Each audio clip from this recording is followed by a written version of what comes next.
Amen, amen. Parce que Frère Branham me dit, à quoi nous servirait le Dieu de Moïse s'il n'est pas le même? À quoi nous servirait le Dieu de William Branham s'il n'est pas le même? Amen, amen. La chose qui fait la beauté de cette parole que nous avons crue, c'est lorsqu'elle est manifestée. Amen. C'est ça la beauté de ce message. Lorsque le message est manifesté, c'est ce qui fait la beauté du message. Tant qu'elle n'est pas manifestée, tant qu'elle n'est pas vécue, vous ne sentirez jamais la beauté de ce message. Vous aurez seulement des citations, vous aurez les verbes, vous allez réciter, bloquer des citations, mais vous ne sentirez jamais la beauté de ce message. Pour que vous puissiez sentir la beauté, vous devez manifester Christ dans votre vie. Et pour le manifester, vous devez avoir les deux éléments, la mécanique et la dynamique, la parole et l'esprit. C'est l'esprit qui fait vivifier la parole. L'apôtre Paul dit la lettre tue, mais l'esprit vivifie. Lorsque l'esprit est là, l'esprit rend réelle la parole de Dieu. Frère Branham me dit, il dit l'évangile, il tient la Bible, il tapote sur la Bible, il dit l'évangile, ce n'est pas la Bible. Exactement. Il dit combien savent ce qu'est l'évangile? Il tapote la Bible et dit l'évangile, ce n'est pas la Bible. Il dit l'évangile, c'est la puissance de Dieu qui vient manifester, rendre réel ce qui est écrit dans la Bible. C'est ça l'évangile. Lorsque l'esprit descend et rend réel ce que vous lisez là, lorsque ça devient réel, c'est ça l'évangile. Aussi longtemps que ce que vous lisez n'est pas réel pour vous, ce n'est pas l'évangile, c'est la lettre. C'est la lettre. Pour que ça soit l'évangile, il faut que ça soit réel. Ce que vous lisez là, vous le voyez dans votre vie. Vous le palpez. Cela devient tangible. Alléluia. Cela devient tangible. Lorsque c'est tangible maintenant, alors c'est l'évangile. Ça devient une bonne nouvelle. Ça devient une bonne nouvelle. Parce que la bonne nouvelle réjouit. Et quand est-ce que ces écrits réjouissent? C'est quand ça devient réel. Ça réjouit. En ce moment-là, ça devient la bonne nouvelle. Aussi longtemps que ça ne devient pas tangible, ce n'est pas réel, ça ne peut pas réjouir. On ne peut pas appeler ça bonne nouvelle. Amen. On ne peut pas appeler ça bonne nouvelle. Parce que si on s'arrête seulement dans les brochures, si on s'arrête seulement dans les citations, les témoins de Jéhovah aussi, ah non. Les témoins de Jéhovah vont les réveiller vous. Ils ont des tours de garde. Ils ont leurs brochures à eux. Chaque religion a ses brochures à eux. Donc on doit faire plus que la brochure. Amen. Il faut vraiment dire, nous avons ici plus que Salomon. Amen. Si on s'arrête seulement à porter des longues jupes, à porter des longues robes et avoir des cheveux naturels, c'est une bonne chose. Mais il y a plus que ça. Il y a aujourd'hui plus que des longues jupes, plus que des longues robes. Parce que les non-catholiques ont des robes longues aussi. Ils s'habillent convenablement. Plus que même beaucoup d'autres sœurs du message. Les non-catholiques, elles s'habillent correctement, mais n'ont pas la vie. Amen. Et n'ont pas la vie. Donc lorsque nous disons qu'il est le même hier, aujourd'hui, éternellement, nous devons le palper. Il doit être tangible. Comme dit Frère Branham, il y a un prédicateur qui est allé causer avec un Mahométan.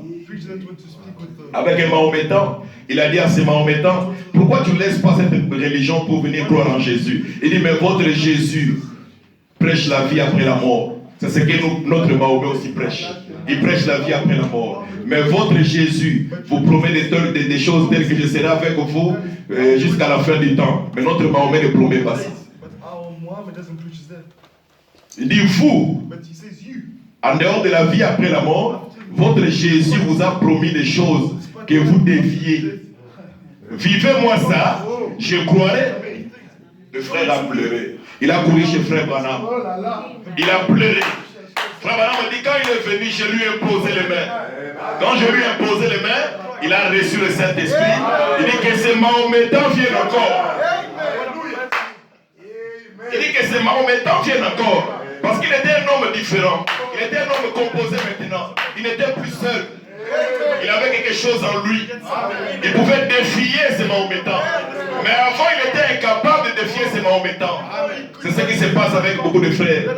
Ils sont incapables de véritable chrétien doit relever les défis. Comme Pierre l'a fait devant cet homme-là, devant la porte appelée la Belle. Il dit, je n'ai ni or ni argent, mais c'est que j'ai. Lorsque tu reçois le Saint-Esprit, tu peux dire comme Pierre, je n'ai ni or ni argent, mais c'est que j'ai. Il avait l'expérience de la Pentecôte. Il avait reçu les choses de la Pentecôte. Et lorsque vous recevez le Saint-Esprit, tu peux dire à quelqu'un, je n'ai ni or ni argent, mais c'est que j'ai. Tu es conscient que tu as quelque chose. Un vrai chrétien est conscient qu'il a quelque chose qu'il peut partager à quelqu'un. Et Frère Branham dit, lorsque vous recevez ce message, vous devenez responsable de le transmettre à quelqu'un d'autre. Amen, amen. Voilà pourquoi Pierre, sachant cela, il dit, je n'ai ni or, ni argent, mais c'est que j'ai. Il avait quoi? Il avait la vie, il avait le Saint-Esprit. Oh, dans le Saint-Esprit, il y a tout. Cet homme cherchait l'argent, mais dans le Saint-Esprit, il y a plus que l'argent.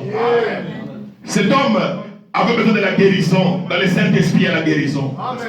Donc, tout ce dont nous avons besoin se trouve dans le Saint-Esprit. Et le Saint-Esprit était dans Pierre. Voilà pourquoi il dit, je n'ai ni or, ni argent, mais ce que j'ai, c'était au-delà de l'argent. C'était le Saint-Esprit.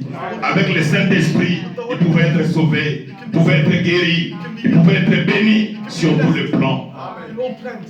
Voilà ce que le Saint-Esprit a fait quand il est entré dans les apôtres. Il a produit, le premier serment a produit l'église de la Pentecôte. Et Frère Branham dit, si ce serment produit encore une autre étape, il sera identique à cette étape. Maintenant, c'est à nous maintenant de nous examiner. Est-ce que nous nous identifions à ça? Est-ce que nous nous identifions à ça? Si on n'arrive pas à nous identifier à ça, il y a un problème. On doit s'arrêter et revoir notre marche. Et les gens ne veulent pas s'arrêter. Les gens lisent Acte 2:38 où il est dit, vous imposerez les plutôt. Qu'est-ce que j'allais dire? Répondez-vous et soyez baptisés au nom de Jésus-Christ et vous recevrez les dons du Saint-Esprit. Car la promesse est pour vous, pour vos enfants et pour tous ceux qui sont loin. Frère Branham me dit, les gens lisent ça. Ils continuent à marcher sans l'avoir. Mais au lieu de s'arrêter pour dire est-ce que je l'ai ou pas, ils continuent à marcher. Parce que c'est une promesse. Il dit si vous vous répondez et que vous êtes baptisé au nom de Jésus-Christ, vous avez droit au signe. Vous avez droit au Saint-Esprit. Et lorsque vous l'avez, lorsque vous avez le Saint-Esprit, vous devez manifester Jésus. Vous ne serez pas seulement un religieux. Mais nous avons l'impression que nous avons plus de religieux que de chrétiens. Aujourd'hui, nous avons plus de religieux que de chrétiens. On a peur de relever les défis. Un chrétien doit relever les défis. Tu dois quand même éprouver ta foi. Amen. Tu dois quand même éprouver ta foi. Seigneur, moi j'ai cru. Comment je lis dans la parole? Quand Pierre a cru, tu as fait ça. Quand Paul a cru, tu as fait ça. Quand Ethel a cru, tu as fait ça. Quand Branham a cru, toi tu as fait ça. Comment moi j'ai cru, je ne vois rien.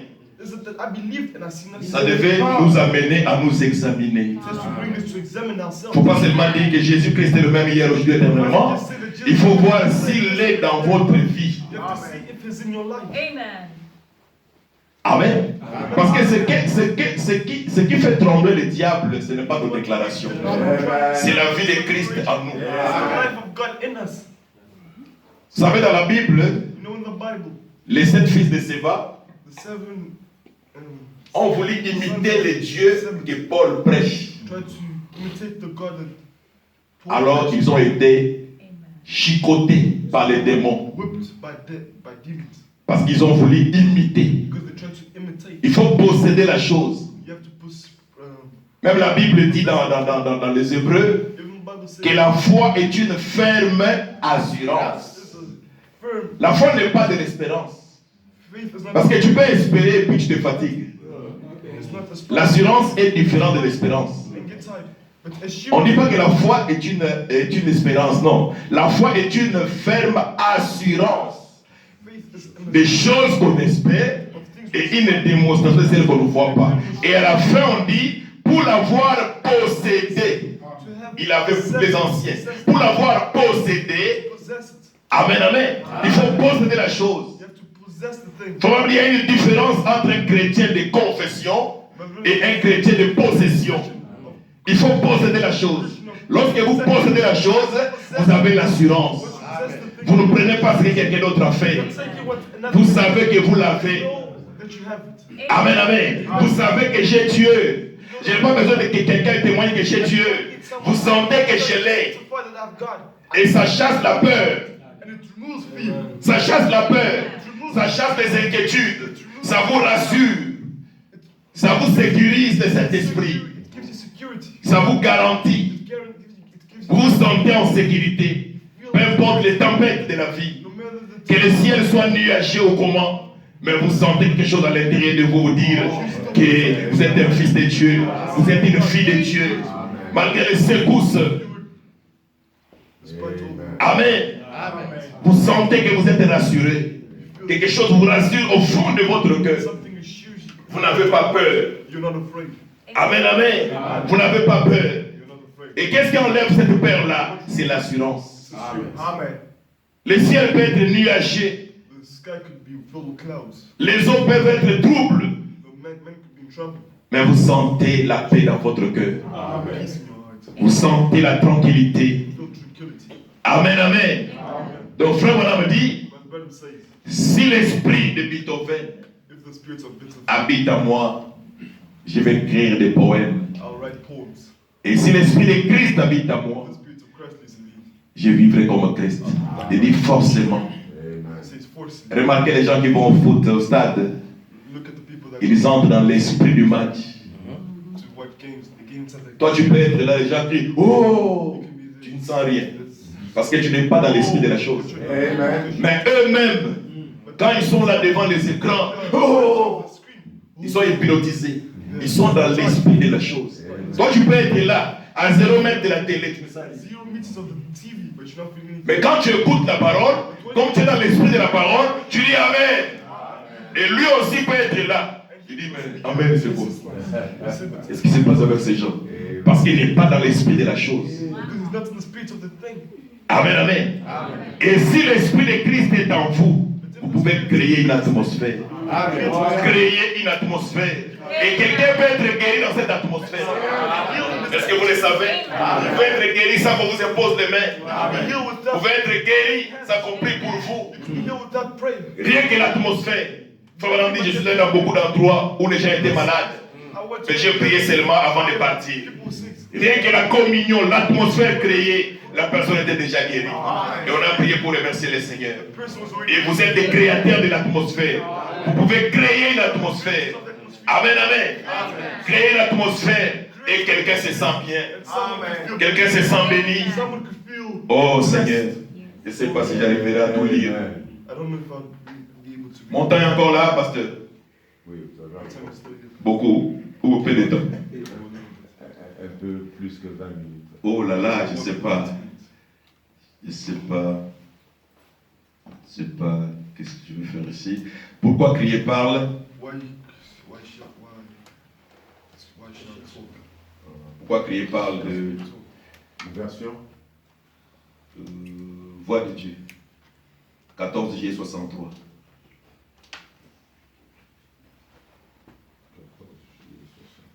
Voix de Dieu. Paragraphe 37. Numéro 37, 53 et 54.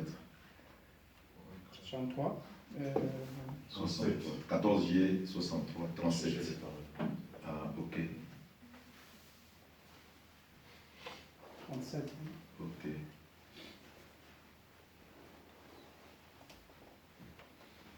Ok. Je pense qu'un homme ou une femme, un garçon ou une fille, avec une conception intellectuelle de la parole, ne peuvent jamais avoir un parfait fondement. Avant d'avoir rencontré cette lumière qui amène cette parole à une réalité. Je pense qu'aucune église, avec sa pratique, peu importe combien elle est intellectuelle et fondamentaliste, cette église ne peut jamais prospérer avant que le surnaturel ne se soit fait connaître parmi ces gens-là. C'est ça la condition pour prospérer. Il faut le surnaturel. Voilà pourquoi l'apôtre Paul dit, la lettre tue, mais l'esprit vivifie. Il dit, cette église ne peut jamais prospérer avant que le surnaturel ne se soit fait connaître parmi ces gens-là. Et qu'il ait vu quelque chose avec lequel ils peuvent parler.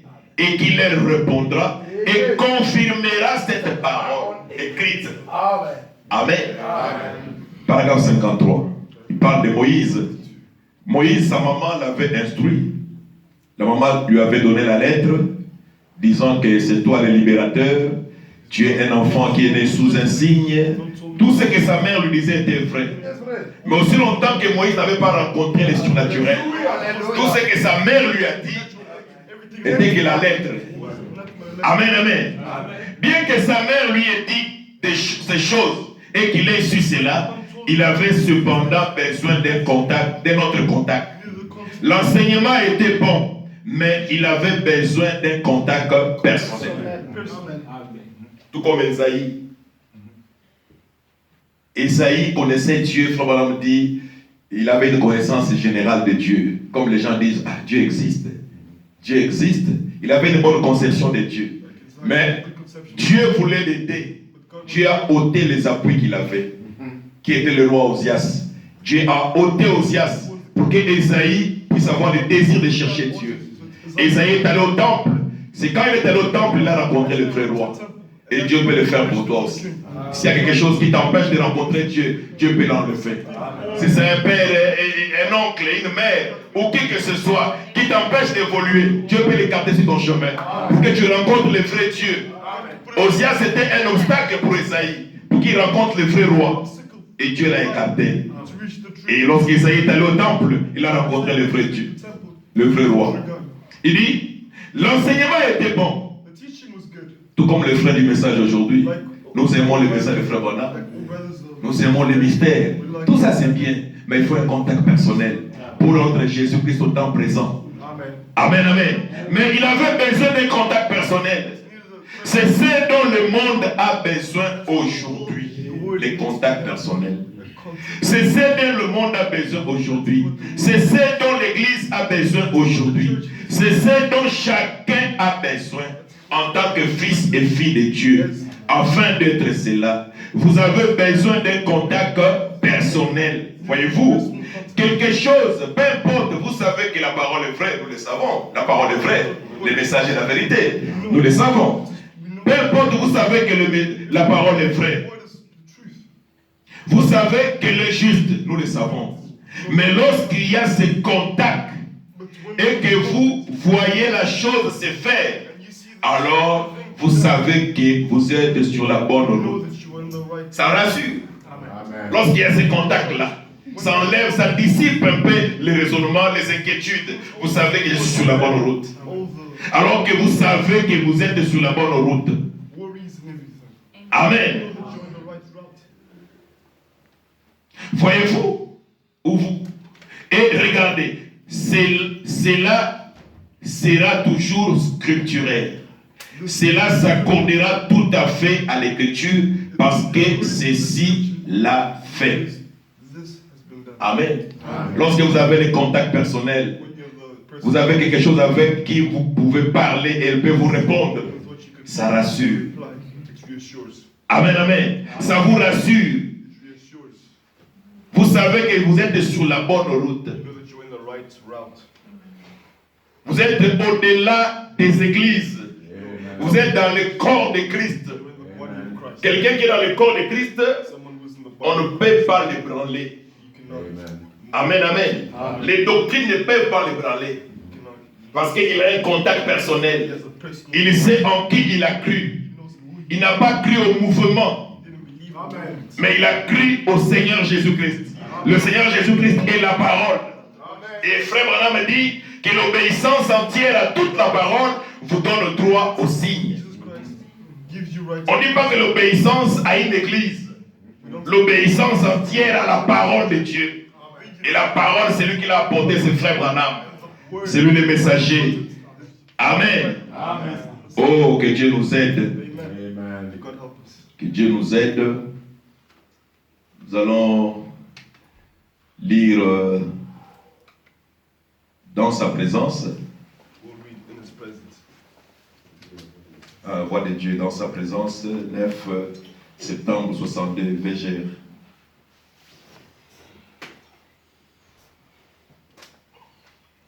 Ah, vous m'avez aidé. Souvent quand on cherche avec les téléphones là, ça déconnecte. Ça déconnecte parfois. Merci beaucoup. Paragraphe 47.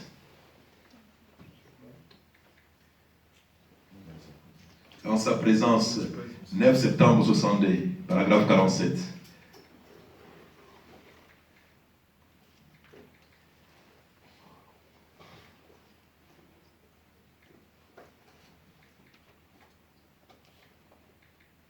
Paragraphe 47. 47, oui.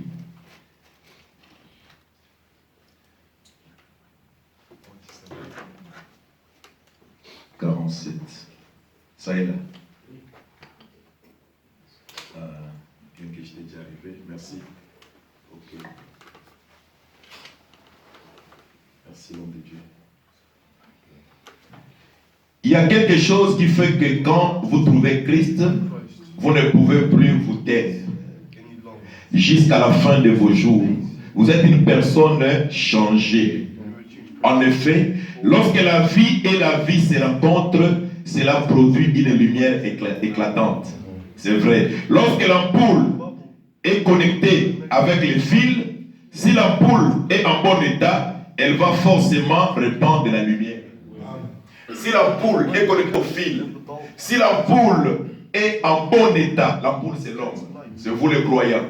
Si vous croyez convenablement, le fil qui donne l'énergie c'est Christ. Si vous êtes en contact, l'ampoule doit forcément donner la lumière. Si l'ampoule ne donne pas la lumière, c'est que l'ampoule a un défaut. Parce que si le fil a le courant et que l'ampoule est en bon état, l'ampoule doit forcément donner la lumière.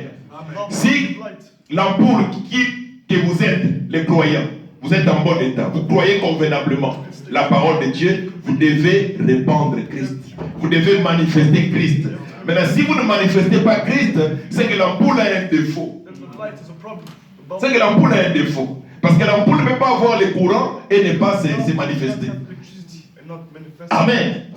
Il dit, en effet, lorsque la vie et la vie se rencontrent, cela produit une lumière éclatante. C'est vrai. Lorsque l'ampoule est connectée avec les fils, si l'ampoule est en bon état, elle va forcément, pas elle peut donner la lumière, elle va forcément répandre de la lumière. Lorsque le courant et l'ampoule s'unissent, tout ce qu'elle peut faire, c'est diffuser la lumière. Elle ne peut pas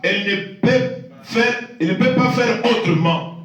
De même, quand un homme ou une femme ont été prédestinés à la vie éternelle et qu'ils voient le courant de Dieu passer dans l'ampoule, cette ampoule répandra de la lumière partout où elle le pourra. Amen. Donc partout où vous irez, vous allez manifester Christ. Amen. Parce que vous êtes une ampoule. Vous êtes censé répandre la lumière.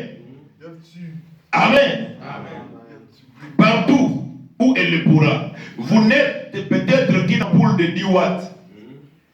Tout au plus. Mais vous allez diffuser toute la lumière que vous avez. Si vous n'êtes pas une 500 watts, diffusez la lumière de 10 watts.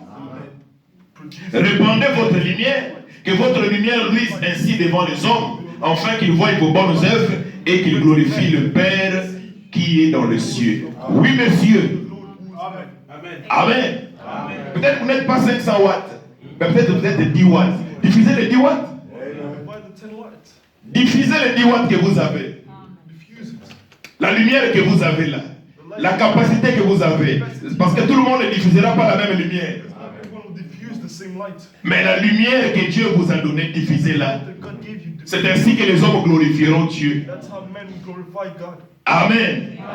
Oh, nous allons lire, frère Branham. Je vais beaucoup lire. Pasteur, excusez-moi. J'ai quelques citations.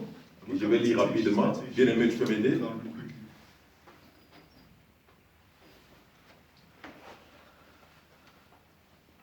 Ok. Nous allons lire Seigneur, montre-nous le Père. Cela nous suffit de sous 53. 7 septembre 53, paragraphe 85. Seigneur, montre-nous le Père.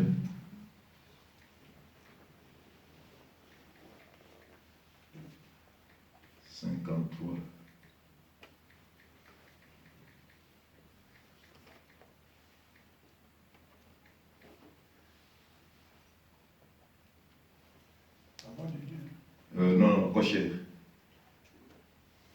Ça fait chez nous là-bas. Cocher, mois, année. 7 novembre et septembre 53. Paragraphe 85, 86. Chez nous, je n'ai pas cette habitude. Quand j'ai dit on projette là-bas, donc les mains sont libres. C'est vraiment un exercice pour moi. 85, 86.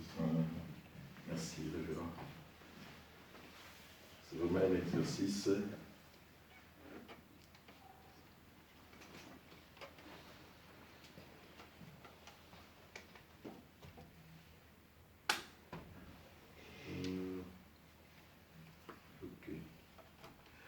Ce que vous avez, ce que vous devez faire avec l'arbre, vous prenez l'arbre et vous le plantez dans le sol. Et ensuite, vous devez l'arroser. Et ensuite, alors que vous l'arrosez, il ne fait que boire. Boire, boire, il doit boire au-delà de sa mesure. Et plus il boit, plus il grandit. C'est ce qui fait grandir l'arbre. Quand l'arbre est là, ça c'est la terre. Quand vous plantez l'arbre, pour que l'arbre puisse grandir, ce que vous devez faire, vous devez seulement l'arroser. Vous devez arroser l'arbre. Vous devez arroser l'arbre. Plus vous l'arrosez, lui grandit. Vous l'arrosez, lui grandit. N'allez pas déterrer l'arbre quand vous plantez, est-ce qu'il grandit? Non. Donnez seulement de l'eau. Lui grandira. Quand vous plantez le maïs, n'allez pas déterrer le lendemain.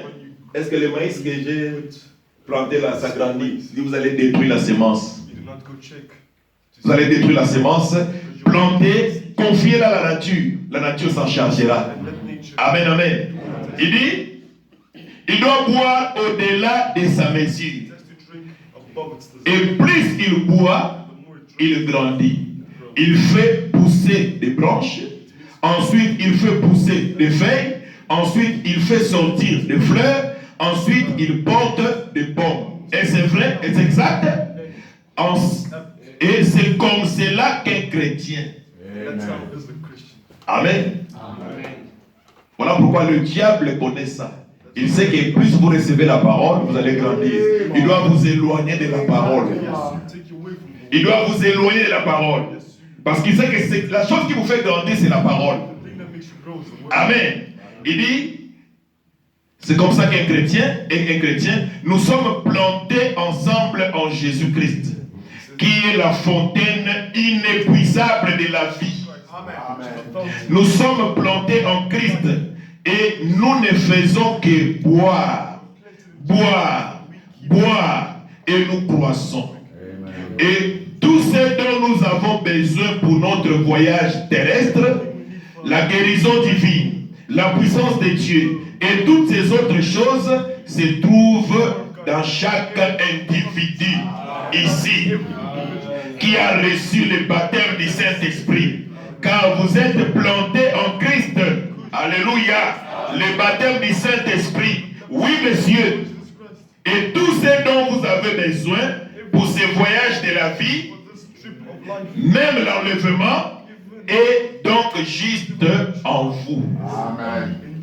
Ça est en vous. Même l'enlèvement est en vous. Tout est en vous. La guérison est en vous. Amen. Amen. L'argent est en vous.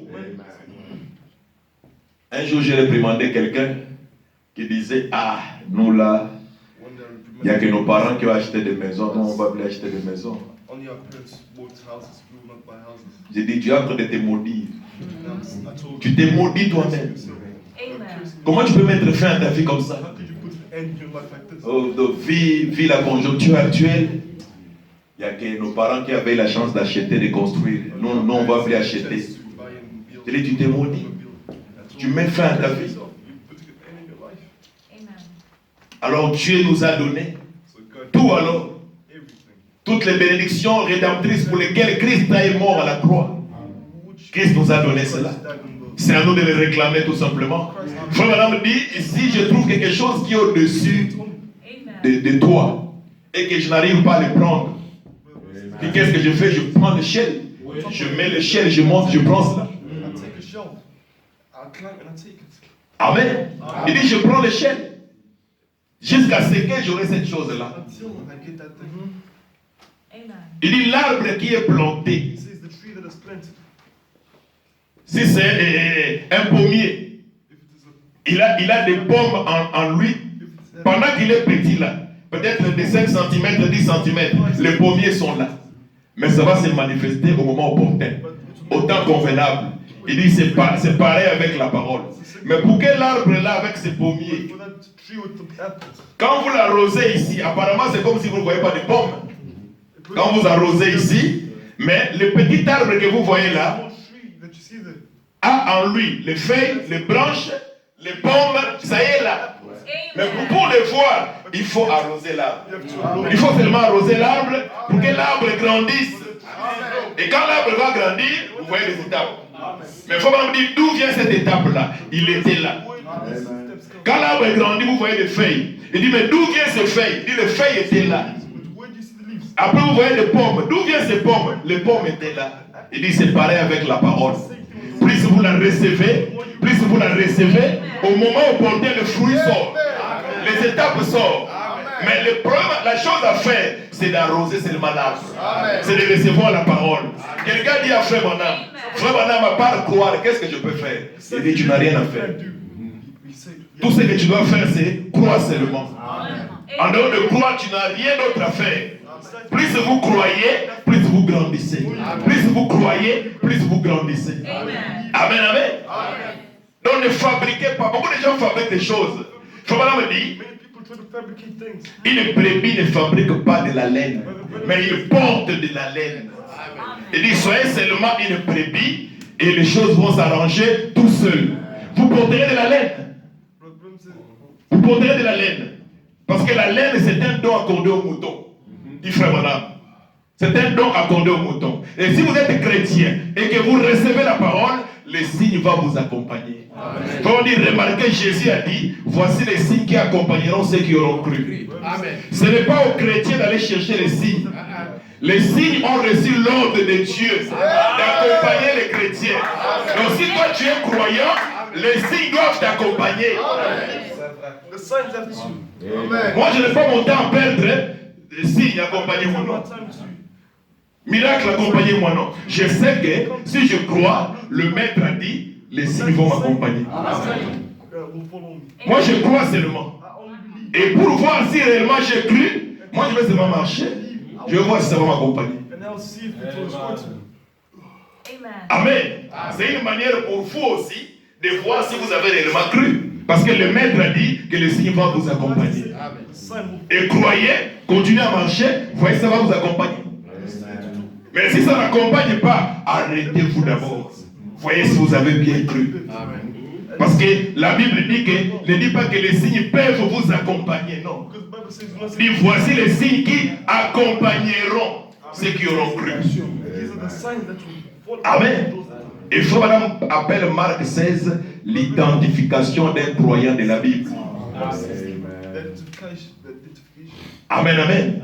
De l'identification d'un croyant de la Bible. Donc vous n'avez rien à fabriquer. Vous n'avez rien à forcer.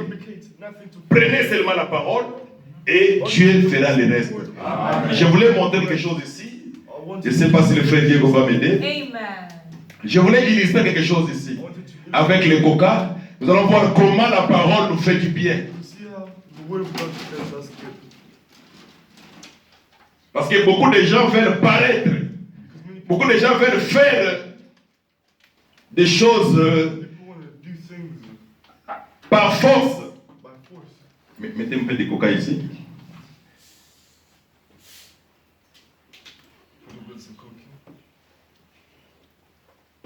Doucement. Il ne faut pas remplir. Doucement. Ok. D'accord. Bon. Tu m'amènes la bouteille d'eau. Je vais illustrer quelque chose ici. Le coca que vous voyez ici, c'est le péché. Le verre ici, c'est le croyant.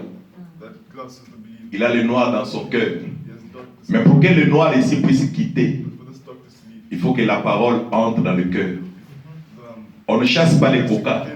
On ne blâme pas les coca. On met seulement l'eau à l'intérieur et le coca va fuir. Amen. Amen. Le frère Diego va m'aider à tenir les coca. L'eau ici représente la parole. Le verre représente le croyant. Maintenant, ça c'est le cœur de l'homme qui est noir. Tournez comme ça pour que le bien-aimé, ok. Le cœur de l'homme est noir. Il est né dans le péché, conçu dans l'iniquité, venant au monde proférant des mensonges. Pour commencer, c'est un raté. Il ne peut pas se sauver lui-même. Amen. Amen. Maintenant, Dieu envoie le message qui est la parole. On ne peut pas blâmer le verre ici parce qu'il a le noir à l'intérieur. On doit seulement lui donner la solution. Amen. Pour que le noir quitte son cœur. Il faut dire, ne blâmez pas les péchés. Ne blâmez pas l'ivrogne. Vivez seulement une vie qui l'amènera à voir qu'il y a une autre vie quelque part, qui est meilleure que sa vie. Et quand vous prenez seulement la parole, le noir est encore là. Il n'est pas encore parti. Parfois, quand vous croyez la parole, ça devient encore pire. Quelqu'un me dit, pasteur, quand j'étais pentecôtiste, les choses marchaient bien. Quand je crie la vraie parole, les choses sont devenues encore compliquées. Oui, parce que Dieu doit te tester. Chaque enfant qui vient à Dieu, il doit être éprouvé, testé. On a mis encore la parole. Est-ce que la parole n'est pas à l'intérieur? La parole est là, mais apparemment il y a encore du noir. Mais la parole est là. Ne vous en faites pas. Vous avez déjà la parole en vous. Mais il faut continuer. Il faut continuer à boire la parole. Il faut continuer. Plus vous buvez la parole, les noirs vont commencer à sortir. Les noirs vont commencer à sortir. Ce qui sort là, c'est le noir. C'est la parole qui fait sortir les noirs. C'est la parole qui fait sortir les noirs. Apparemment, les noirs est toujours là. Il faut persévérer. Amen. Amen. Il faut persévérer. Peut-être le mensonge est parti, mais le vol est encore là. Vous venez encore écouter la parole. Vous écoutez la parole. Peut-être le vol est parti. Peut-être le vol est parti, mais la haine est encore là. Tu ne mens plus, tu ne voles plus, mais la haine, l'égoïsme. Dans le cœur des gens, il y a beaucoup de compartiments. C'est encore là. D'autres choses sont parties, mais d'autres sont encore là. Ne vous en faites pas. Persévérez. La foi vient de ce qu'on entend. Ce qu'on entend vient de la parole de Dieu. Continuez à venir toujours à l'église. Continuez à croire la parole. Vous devez persévérer. Apparemment, c'est comme si rien n'est fait. Ça va déranger si tu peux soulever un tout petit peu. Ok. Apparemment, c'est comme si rien n'est fait. Mais quelque chose est en train d'être fait. Quelque chose est en train d'être fait. Parce que la parole est déjà à l'intérieur. Pour que le noir sorte, la parole doit entrer. Si la parole n'entre pas, le noir ne sortira pas. C'est ça la solution. Il faut insister. Voilà pourquoi vous venez. Vous écoutez le pasteur Camille. Vous venez encore. Vous écoutez le pasteur Guy. Vous allez encore venir demain. Vous allez écouter le pasteur Moïse. Vous allez venir ainsi de suite. C'est la parole que vous buvez. Vous buvez la parole. Plus vous buvez la parole, les noirs vont sortir. Les noirs vont sortir. Les noirs vont sortir. Il y a un détail ici. Il ne faut pas prendre une partie de la parole. Il faut prendre beaucoup de paroles. Amen. Quand vous prenez une partie, vous ne ferez rien. Ça peut faire semblant de décolorer un peu. Mais la chose est toujours là. Mais il faut prendre une quantité de la parole. Parole sur parole. Parole sur parole. Parole sur parole. Amen. Continuez à prendre la parole. Plus vous prenez la parole, vous voyez le verre devient un peu comme marron. Ça quitte du noir un peu comme chocolat, ça change un peu. Mais ne vous arrêtez pas. Continuez seulement à boire la parole. Continuez. Moi, je n'arrive pas, la masturbation là me dérange. Continuez à boire la parole. Moi, je n'arrive pas, donc je n'arrive pas à laisser telle chose. Continuez à boire la parole. Continuez à boire la parole. Continuez à boire la parole. Continuez, continuez. Mais moi, je ne comprends pas. Quand quelqu'un est béni, moi, je suis jaloux. Continue à boire la parole. Tu ne seras plus jaloux. Tu vas aimer tout le monde. Continue à boire la parole. Amen, amen. Ça va quitter cette jalousie-là. Vivez seulement la parole. La jalousie va quitter. Continuez à boire la parole. Continuez à boire la parole. Continuez à boire. Mais moi, je n'arrive pas à fréquenter les frères. Je n'arrive pas à saluer les bien-aimés. Continue à boire la parole. Tu vas les saluer. Tu vas les embrasser. Continue à boire la parole. Les noirs quittent. Hein? Est-ce que nous avons renversé le coca? Non. Non, on n'a pas renversé le coca. On met seulement de l'eau. Le coca va fuir lui-même. Vivez seulement la parole. Vivez la parole. Le péché va quitter. Amen. Nous continuons. On persévère avec la parole. On persévère avec la parole. On persévère la parole. On persévère. Tout le temps nous venons. Nous persévérons. Parce que lui, le coca ne peut pas supporter la présence de l'eau. Il ne peut pas supporter ça. Amen. Il ne peut pas supporter. Le péché ne peut pas supporter la présence de la parole de Dieu. Parce que la parole est ointe. Frère dit donner à Satan la parole, il sera vaincu. N'importe où, n'importe quand. N'importe quel moment, il sera vaincu. Donnez-lui toujours la parole. Ne fabriquons rien. Croyons seulement la parole. C'est l'obéissance entière à toute la parole qui vous donne le droit aussi. Amen. Croyez seulement la parole. Vous continuez à croire, vous continuez à boire la parole, continuez à boire la parole, les noirs quittent. Plus vous continuez à boire, les noirs quittent. Les noirs ne peuvent pas supporter. Il faut une grande quantité de la parole pour que les noirs quittent. Il finira par quitter. Il finira par quitter et ton cœur est en train d'être sanctifié. Ton cœur est en train d'être purifié. Ton cœur est en train d'être sanctifié, purifié. Il est en train d'être sanctifié, purifié. Il est en train d'être sanctifié, purifié. Amenez-moi de l'eau, frère. Bien-aimé, donnez-moi de l'eau là-bas. Il faut une quantité de la parole pour que la mondanité quitte. Ne fabriquez rien. Ne montrez pas des apparences. Vivez simplement la parole. Croyez simplement. Dieu fera son travail. Plus vous prenez la parole, plus les noirs doivent quitter. Les noirs doivent quitter. Vous serez purifiés. Vous serez sanctifiés. Ici, vous n'avez pas besoin de dire aux gens, moi j'ai écrit en 1975. Non. Tu n'as pas besoin de dire ça. Amen.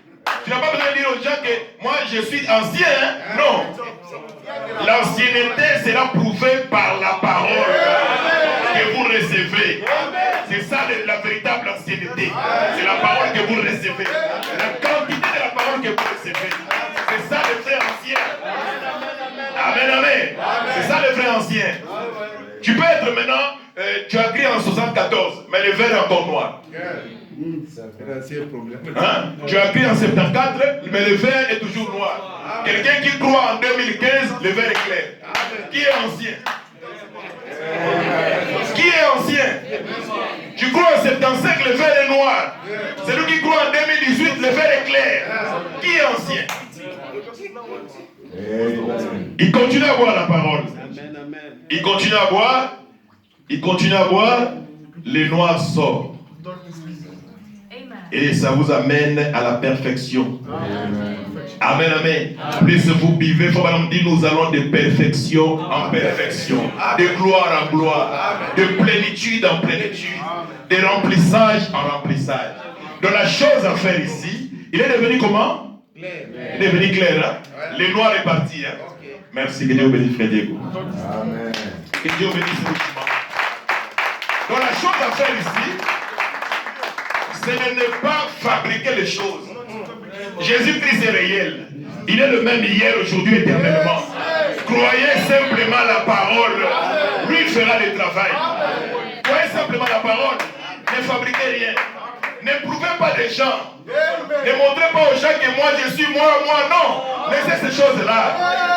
Enfermez-vous dans votre chambre, en secret, avec votre Dieu. Et Dieu fera le reste. C'est ça qui nous tue aujourd'hui. C'est la chose qui nous tue aujourd'hui. Nous voulons dire que nous voulons faire les œuvres avant que le reflet de Christ soit en nous. Il dit nous voulons faire les œuvres de Christ avant que le reflet de Christ soit en nous. Pour que les œuvres, pour que les vers là soient clairs, il faut d'abord que le reflet de Christ entre. Maintenant, qu'est-ce que nous voulons? Le reflet de Christ ne vient pas, mais nous voulons que le vers soit clair. Il ne sera jamais clair. Et nous-mêmes, le vers ne sera jamais clair. Pour que le vers soit clair, il faut que le reflet de Christ soit en nous. Amen. C'est ce que dit Frère Branham. C'est comme dans les temples. Il y avait 3 compartiments. Il y avait le parvis extérieur, le lieu saint et le lieu très saint. Il dit ceux qui étaient dans le parvis extérieur avaient la lumière du soleil, la lumière de la lune. Parfois il y a des temps orageux, parfois le ciel est nuageux. Il y a des jours où le soleil ne sort pas. Parfois vous trouvez un croyant, parfois il est zélé, parfois il est mou. Il dit le parvis extérieur, parfois le soleil ne sort pas. Il y a des jours où c'est glacier, il n'y a pas de soleil. Il dit c'est le parvis. Parfois c'est la lumière de la lune. Amen, amen. Mais quand vous entrez dans le lieu saint, il y a la lumière des chandeliers. Il dit